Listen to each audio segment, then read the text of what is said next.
Hello dear students, कैसे हैं आप सभी। आईसीटी वर्चुअल क्लासरूम देहरादून में आप सभी का स्वागत करती हूं। मैं समता। बच्चों, क्लास 12th का जो हम लोगों का चैप्टर चल रहा है sexual reproduction in flowering plants, उसमें आप सब ने पॉलिनेशन की प्रक्रिया के बारे में जाना, परागण की प्रक्रिया के बारे में जाना। दो प्रकार का होता है, स्वपरागण और परपरागण। तीसरे प्रकार का परागण बच्चों कहलाता है कृत्रिम परागण। तो आज हम कृत्रिम परागण के बारे में जानेंगे। Let's go to the smart board. कृत्रिम परागण बच्चों, आप सबको मैंने बताया है परागण दो प्रकार का होता है, स्वपरागण और परपरागण। स्वपरागण में पुष्प में कौन कौन सी एडेप्टेशंस पाई जाती हैं, उसके क्या लाभ हैं, क्या हानियां हैं, उसके बारे में आप चर्चा कर चुके हैं। हम सभी चर्चा कर चुके हैं उसके बारे में। उसके बाद बच्चों हम परपरागण के बारे में भी चर्चा कर चुके हैं, जो तीन प्रकार से होता है। दो प्रकार से मेनली होता है, एक तो बायोटिक कंपोनेंट्स के द्वारा होता है और दूसरा एबायोटिक कंपोनेंट्स के द्वारा होता है। जिसमें एबायोटिक कंपोनेंट्स के द्वारा मतलब विंड, वायु के द्वारा हो सकता है, और वाटर यानी कि जल के द्वारा परागण की प्रक्रिया हो सकती है। कीटों के द्वारा भी परागण की प्रक्रिया हो सकती है। जो अलग अलग तरीके के कीट होते हैं उनके द्वारा परागण की प्रक्रिया होती है। तो कुछ स्पेसिफिक कीट होते हैं जो स्पेशली उसी परागण के लिए बने होते हैं, या आप कहें कि उनके लिए ही वो परागण करते हैं। अच्छा, कुछ कीट ऐसे भी होते हैं बच्चों जो क्या करते हैं कि परागित किए बिना ही नेक्टर को या मकरंद को या पॉलन ग्रेन्स को अपने फूड के रूप में ले लेते हैं और परागण में हेल्प भी नहीं करते। तो इस तरीके के वो पॉलन रोबर्स कीट कहलाते हैं, जो पॉलन है उसको अपने फूड के रूप में ले तो लेते हैं, लेकिन क्या करते हैं, परागण करने में कोई हेल्प नहीं करते हैं। आज हम बात करेंगे आर्टिफिशियल पॉलिनेशन यानी कि कृत्रिम परागण के बारे में। तो कृत्रिम परागण के बारे में हम बात करेंगे आज। इसके बारे में बात करेंगे कृत्रिम परागण।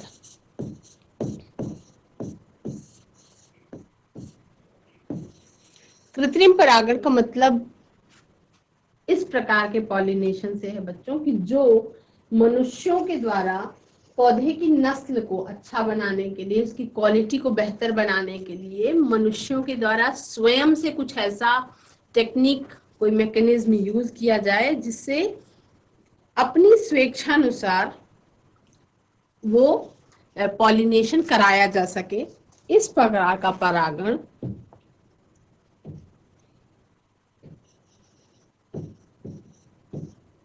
इस प्रकार का परागण मनुष्य द्वारा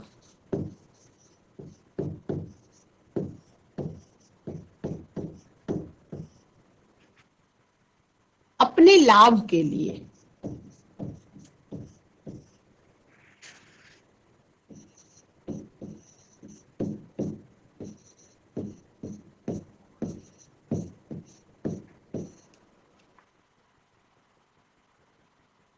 और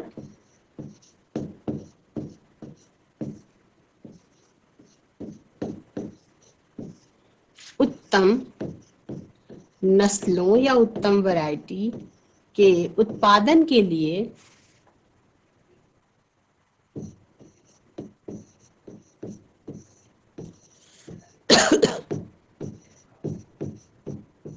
उत्तम नस्लों के उत्पादन के लिए किया जाता है। इस प्रकार का परागण क्या कहलाता है बच्चों? कृत्रिम परागण कहलाता है। ठीक है। इस विधि में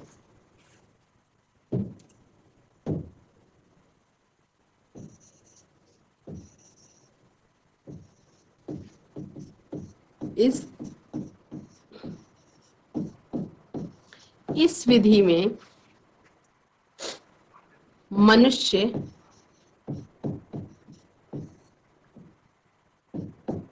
द्वारा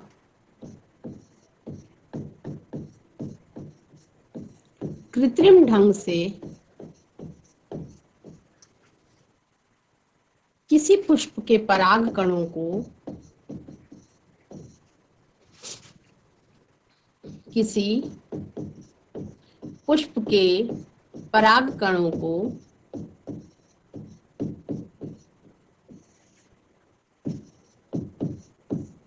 स्वेच्छानुसार, अपनी इच्छा के अनुसार, जिस प्रकार की जैसी इच्छा है उस अनुसार स्वेच्छानुसार किसी दूसरे पौधे के वर्तिकाग्र तक पहुंचाया जाता है। किसी दूसरे पौधे के वर्तिकाग्र तक पहुंचाया जाता है।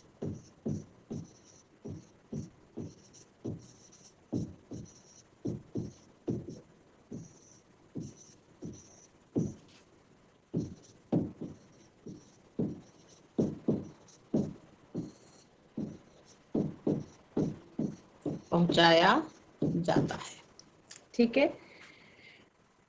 इसमें अब इस तरीके की जो कृत्रिम परागण होती है बच्चों, इसमें कुछ न कुछ अलग तरीके की विधियां अपनाई जाती हैं। क्या होता है कि जैसे पॉलिनेशन की प्रक्रिया होती है, जब मनचाहा नस्ल चाहिए, जब मनचाहा अपने हिसाब से क्वालिटी चाहिए, अपने हिसाब से उसको मतलब अब परागण कराया जा रहा है, तो इच्छा अनुसार जो इच्छा हो, हाइब्रिडाइजेशन कराते हैं, संकरण कराते हैं, अलग अलग प्रकार से अपनी इच्छा के अनुसार कौन से पॉलन को कौन से पौधे के वर्तिकाग्र तक पहुंचाना है, कौन से पुष्प के वर्तिकाग्र तक पहुंचाना है, ये डिसाइड कर लेते हैं। तब उसके बाद इस तरह से क्या कराया जाता है, कृत्रिम परागण। कृत्रिम परागण का आप ये समझ सकते हो सीधे शब्दों में बच्चों की सोचा समझा हुआ प्लान्ड तरीके से कराया गया परागण क्या कहलाता है, कृत्रिम या आर्टिफिशियल पॉलिनेशन कृत्रिम परागण कहलाता है। अब इसमें इस विधि में दो आवश्यक प्रक्रम अपनाए जा सकते हैं। वो दोनों अलग अलग प्रक्रम हैं। एक तो है विपुंसन, जिसको आप इमैस्कुलेशन कहते हैं, और दूसरे प्रकार का प्रक्रम अपनाया जाता है, उसको आप बैगिंग या थैलीकरण की प्रक्रिया कहते हैं। तो पहले हम कृत्रिम परागण के बारे में जान चुके हैं। अब हम जानेंगे कि इसमें दो और कौन कौन सी मैकेनिज्म मनुष्यों के द्वारा अपनाई जा रही है, उसके बारे में हम जानेंगे। ठीक है। कृत्रिम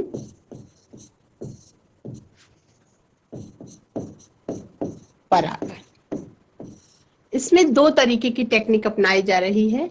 एक तो है आपकी बच्चों जिसे आप कहते हैं विपुंसन। विपुंसन यानी कि इमैस्कुलेशन। क्या कहते हैं,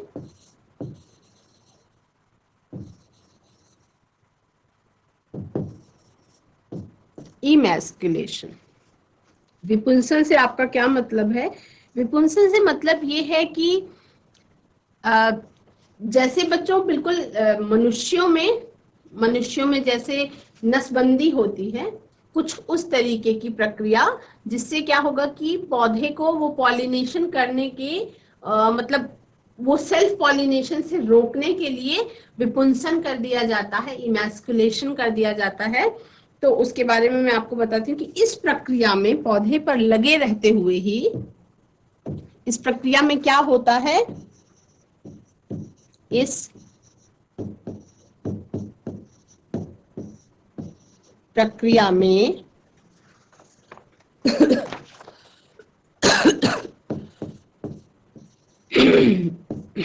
पौधे पर लगे रहते हुए ही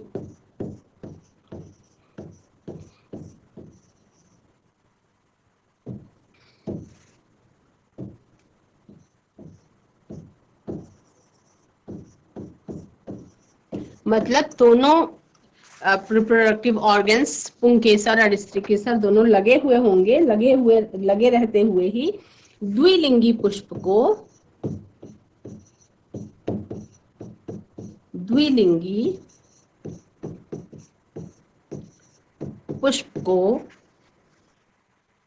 उसकी कलिका अवस्था में ही, यानी कि उसकी बड स्टेज में ही, उसकी कलिका अवस्था का मतलब जब पुष्प खिला ना हो, उसकी पहले की जो अवस्था है, जब वो सेपल्स के अंदर क्लोज्ड होगा, बंद होगा, उसकी कलिका अवस्था में ही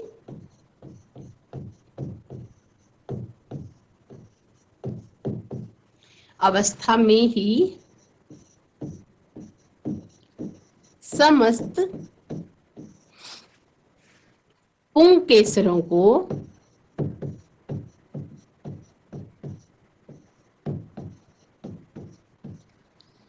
काट कर निकाल देते हैं। चिमटी की सहायता से काट कर निकाल दिया जाता है, निकाल दिया जाता है। इसमें कौन सी प्रक्रिया अपनाते हैं? इस प्रक्रिया में पौधे पर लगे रहते हुए ही द्विलिंगी पुष्प को उनकी कलिका अवस्था में ही समस्त पुंके, देखिए द्विलिंगी पुष्प जो बाइसेक्सुअल फ्लावर्स होते हैं, उनमें क्या होता है, एक ही पुष्प के अंदर ही मेल और फीमेल दोनों रिप्रोडक्टिव ऑर्गन्स मौजूद होते हैं, है ना। जैसे आप हिबिस्कस के बारे में देखिए, उसमें क्या है कि मेल और फीमेल दोनों रिप्रोडक्टिव ऑर्गन्स मौजूद होते हैं। तो उसमें क्या होता है कि स्त्री केसर को तो रहने देते हैं, और पुंग केसर जो पॉलेंस जिससे डेवलप होते हैं मेल रिप्रोडक्टिव ऑर्गन से, तो मेल रिप्रोडक्टिव ऑर्गन्स को चमटी की सहायता से क्या करते हैं, काट करके निकाल दिया जाता है। तो स्टिग्मा तो रेडी होता है पॉलिनेशन के लिए, लेकिन सेम फ्लावर से पॉलिनेशन होने की संभावना जो है वो खत्म हो जाती है। क्यों? जब पुंकेसर ही नहीं होगा, एंथर ही नहीं होगा, तो पॉलन ग्रेन्स भी नहीं बनेंगे, और पॉलन ग्रेन्स नहीं बनेंगे तो न तो डेहिसेंस होगा और ना ही स्वपरागण की या सेल्फ पॉलिनेशन की प्रक्रिया होगी। परागकण वहां उस पुष्प पे रिलीज ही नहीं होंगे। तो बट ऑब्वियस है, जब पुष्प उस सेम पुष्प पे एंथर से कोई पॉलन ग्रेन का डेवलपमेंट नहीं होगा, पॉलन ग्रेन्स रिलीज नहीं होंगे, तो सेम फ्लावर के स्टिग्मा को सेम फ्लावर का पॉलन क्या करेगा, फर्टिलाइज नहीं कर पाएगा, क्योंकि पॉलन तो बन ही नहीं पाया, तो फर्टिलाइजेशन का कोई सवाल नहीं उठता। तो उस समय पे क्या होगा कि अपनी इच्छा के अनुसार उससे पुंकेसरों को काट करके निकाल दिया जाएगा, और अपनी इच्छा के अनुसार जिस पुष्प का मेल रिप्रोडक्टिव ऑर्गन से वो पॉलन ग्रेन्स को ले करके और फिर ला करके स्टिग्मा पे छिड़क दिया जाएगा। तो इस तरह से क्या होगा, पर परागण कराया जाएगा, और इसमें इमैस्कुलेशन या विपुंसन नाम की जो पद्धति है, ये बहुत ज्यादा चलन में है। इस प्रकार से पुष्प में स्वपरागण की संभावना क्या है, समाप्त हो जाती है। पर परागण स्वेच्छानुसार करवाया जाता है। इस प्रकार पुष्प में स्वपरागण की संभावना समाप्त हो जाती है।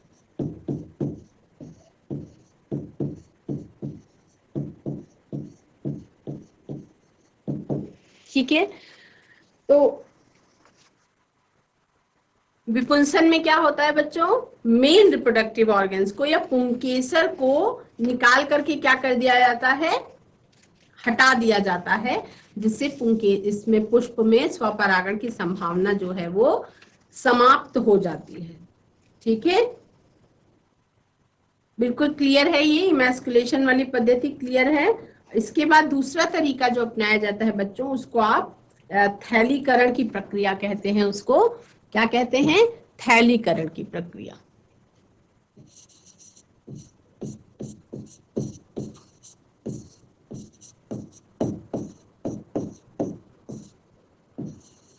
कृत्रिम परागण, और इसकी जो दूसरी प्रक्रिया है वो है आपकी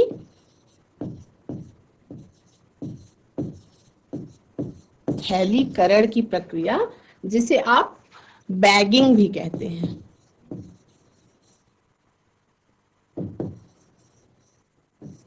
ठीक है, इस प्रक्रिया में क्या होता है, आपको शब्द से ही समझ में आ रहा होगा कि कुछ थैली का कोई यूज किया जाता होगा। तो इसमें क्या होता है, इस प्रक्रिया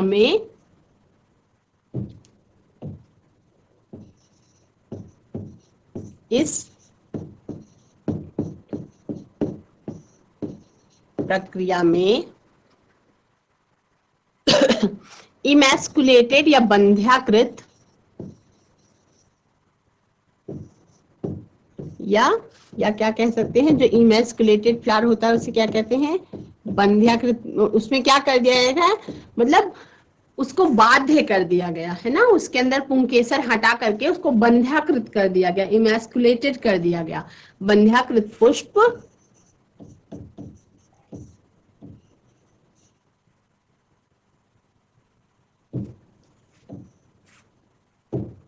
बंध्याकृत पुष्प एवं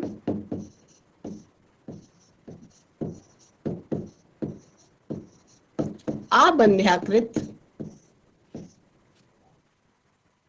नॉन इमैस्कुलेटेड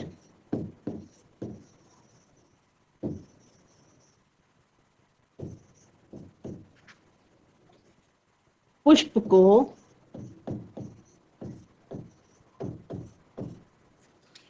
छिद्रित पॉलीथीन की थैली के अंदर बांध दिया जाता है। क्या कर दिया जाता है, छिद्रित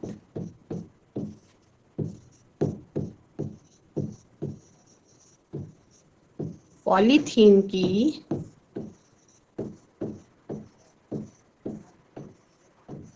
थैली के अंदर बांध दिया जाता है।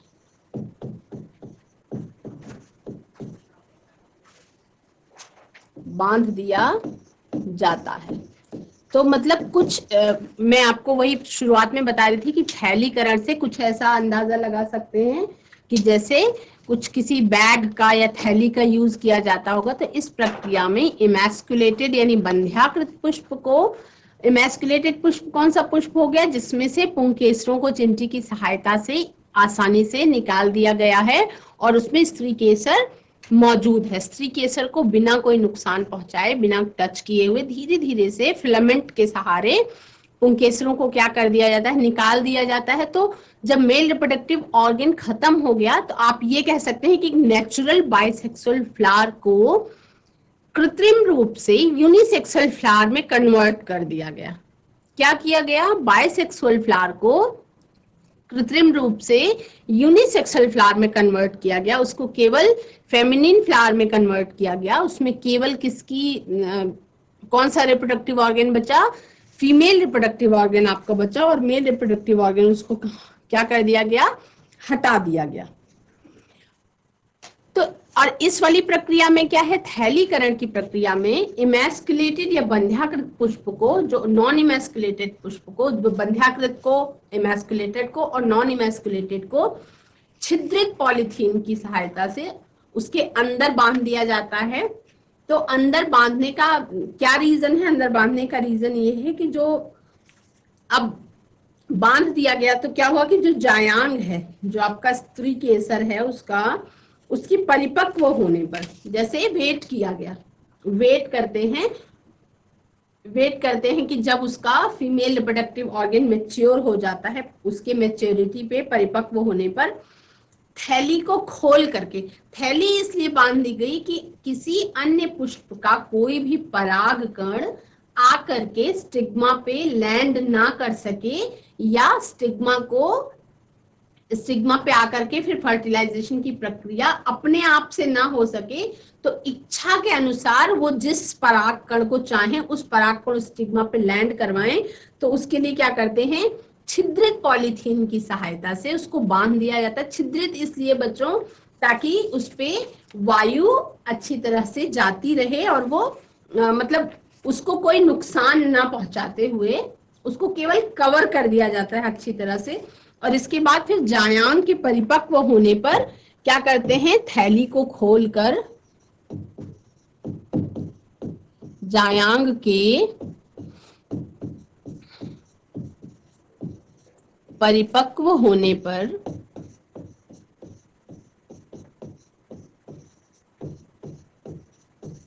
थैली को खोलकर क्या किया जाता है, इच्छित पौधे के पुष्प के परागकणों को,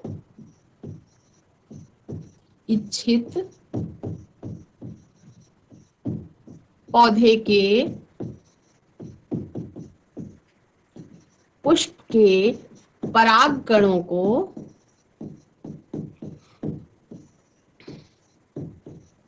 क्या कर दिया जाता है, परागकणों को इसके स्टिग्मा पे या वर्तिकाग्र पे क्या करते हैं, छिड़क देते हैं। इसके